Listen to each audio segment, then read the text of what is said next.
un deber de todo argentino. Sí, la responsabilidad que tenemos en estos momentos, defender. Año 1982. Crisis político, económica y social. Tras 6 años de dictadura, la presión social y el caos que esto genera reflejan la decadencia del gobierno de facto. Al mando de Leopoldo Fortunato Galtieri, en un intento desesperado por reivindicar su poder y mantener perseverante a las Fuerzas Armadas argentinas, da inicio a un acontecimiento que marcará la historia argentina para siempre. Durante la madrugada fría del 2 de abril, los soldados argentinos desembarcaron en las Islas Malvinas para llevar adelante una guerra que duró 74 días y en la que murieron 649 argentinos y 255 ingleses. Desde 1833, esos territorios estaban ocupados por Reino Unido y Argentina ya venía insistiendo en el reclamo soberano sobre las islas por herencia de la corona española y por proximidad geográfica. Y ese viernes 2 de abril, dieron un comunicado en cadena nacional diciendo que se habían recuperado las Islas Malvinas y que, bueno, los militares que estaban en ese momento lo hicieron como que fue algo patriótico, recuperar las islas que hace 150 años estaban en manos de los ingleses. Bueno, hicieron todo el bombo para que la gente se sienta influenciada y apoye eso. Convocaron a la Plaza de Mayo y la gente fue, digamos, efusivamente a victoriar que habíamos tomado Malvinas. En principio, la ocupación de las islas del Atlántico Sur, como las Georgias y las Malvinas, fue sencilla por la escasa dotación militar en las mismas. La Junta Militar especuló con que Reino Unido no reaccionaría a la invasión, ya que los territorios eran ajenos y porque históricamente no habían sido de especial interés para los británicos. Sin embargo, el 3 de abril, la primera ministra británica Margaret Thatcher mandó una flota hacia las islas, y finalmente, el 1 de mayo, tras fracasar las negociaciones internacionales, comenzó formalmente la guerra. Inglaterra consiguió el apoyo de la Comunidad Europea y del Consejo de Seguridad de las Naciones Unidas. Este último votó una resolución declarando a la Argentina nación agresora, por lo que debía cesar las hostilidades y retirar las tropas. Una semana después, y totalmente opuesto a negociar, Galtieri sale al balcón de Plaza de Mayo y deja una frase inmortalizada para los argentinos. Si quieren venir, que vengan, les presentaremos batalla. Por su parte, los militares argentinos pensaron que tendrían el apoyo de Estados Unidos, ya que formaban parte del Tratado Interamericano de Asistencia Recíproca. En cambio, el país ofreció su ayuda logística a Inglaterra, ya que era su principal aliado económico. En sentido contrario a la postura norteamericana, los países que se destacaron por hacer un aporte militar para enfrentar a los ingleses fueron Perú y Venezuela. Ambos gobiernos convocaron a sus poblaciones a la calle contra Inglaterra. Además, Brasil aportó diferentes armamentos militares y Uruguay ofreció ser mediador en el canje de prisioneros entre la Argentina y Gran Bretaña y preparó el operativo Maíz para habilitar el Hospital Militar y el Hospital Maciel para recibir heridos argentinos de guerra. También habría pasado datos al gobierno argentino para detectar submarinos y buques sospechosos, pero esto nunca fue confirmado. Por último, Cuba, Nicaragua y República Dominicana habían anunciado su apoyo hacia Argentina, aunque finalmente y por distintos motivos no contribuyeron en la guerra. Uno de los momentos más destacados y dolorosos de la guerra fue el hundimiento del crucero Ara General Belgrano.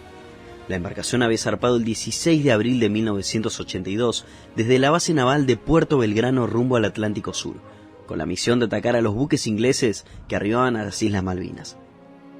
Fue atacado por el submarino nuclear inglés en momentos en que navegaba 5 kilómetros al sur de la zona de exclusión determinada por Gran Bretaña alrededor de las Islas Malvinas. El hecho generó una polémica en ambos países al haberse producido fuera del área de combate establecida.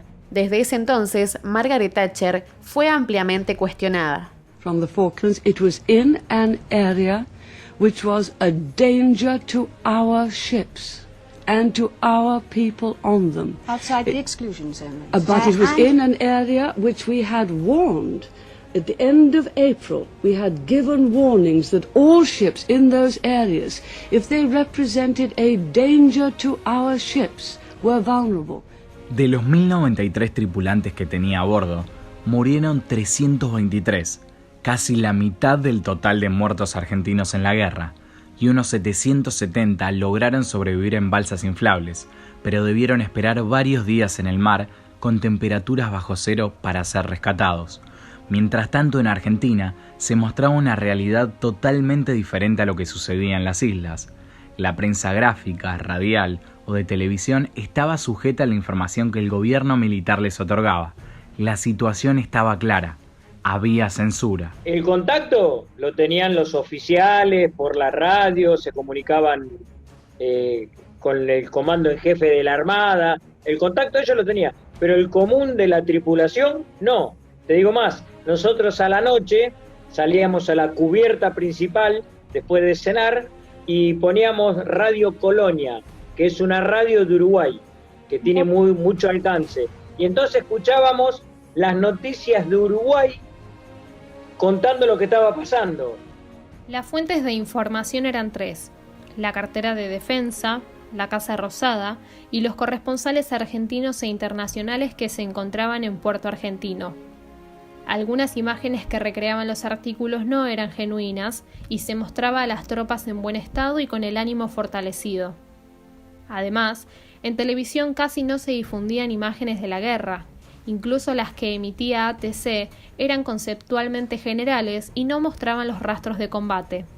Todo el material que enviaba la agencia de noticias Telam era adulterado en Buenos Aires. Los periodistas que intentaban publicar el lado B del conflicto eran despedidos o, en el peor de los casos, perseguidos con amenazas de muerte o atentados a ellos y a sus familias. Además, los ciclos radiales no podían difundir las producciones discográficas de artistas ingleses o norteamericanos y, como consecuencia, se fomentó la música en español. Y ahí fue cuando el rock nacional pudo ingresar al circuito comercial de las radios. También se prohibió que haya móviles en vivo o cualquier tipo de acto público. Otro caso representativo es la actuación de los diarios tras el hundimiento del crucero General Belgrano, en donde la información se minimizó e inclusive no coincidía con lo que estaba publicando la prensa mundial, sobre todo la prensa nórdica de Europa, francesa y, por supuesto, la inglesa, que en su mayoría impulsaba la candidatura de Margaret Thatcher.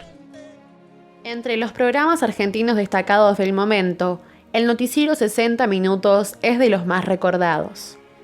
Al mando de José Gómez Fuentes, Silvia Fernández Barrios y María Larreta, que tenía como corresponsal a Nicolás Casanseu. Vamos a Puerto Argentino, allí el único equipo de la televisión que encabeza justamente el hombre de 60 Minutos, Nicolás Casanseu. La información de que nosotros disponemos y las características que asumen normalmente estas operaciones, el hecho de estar nosotros en la posición en que estamos, implican que se adopten una serie de medidas de precaución que lógicamente tienden a, yo le diría, facilitar la acción de la defensa y dificultar la acción del atacante. Por otro lado, Las 24 horas por Malvinas fue un programa emitido durante 24 horas para recaudar fondos para los hombres que fueron a luchar a la guerra.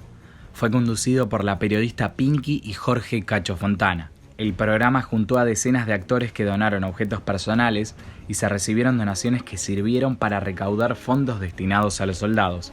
Sin embargo, nunca pudo saberse con claridad el destino de lo recaudado. Entonces la gente iba, donaba plata en efectivo, donaba joyas, ¿entendés? Y todo eso fue recaudado.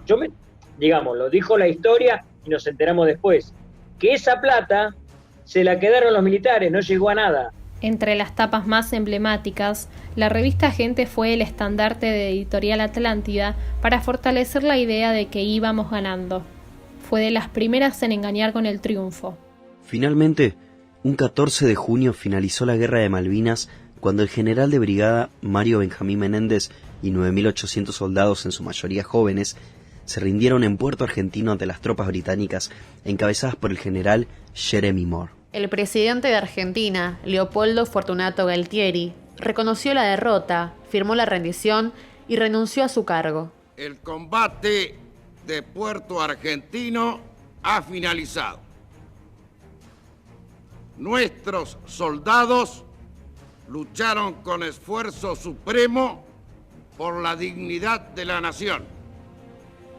Los que cayeron están vivos para siempre en el corazón y la historia grande de los argentinos. Yo saqué algo positivo. De lo negativo me salió lo positivo. Por ejemplo, no reniego porque sé que fue un sorteo de la vida y me tocó estar. Y tuve la suerte de poder salir. El ejército argentino reconoce y valora a todos aquellos que, cumpliendo con el deber que la patria les demandó durante la gesta por la recuperación de las islas del Atlántico Sur, supieron acudir al llamado de la patria como soldados, con valor y heroísmo, sobre la turba malvinera. Durante aquel tiempo de la guerra muchos quedaron allí, como eternos centinelas de la patria. Los que sobrevivieron son nuestros veteranos de guerra, héroes con nombre y apellido, ejemplo de sacrificio y entrega en defensa de nuestra soberanía nacional.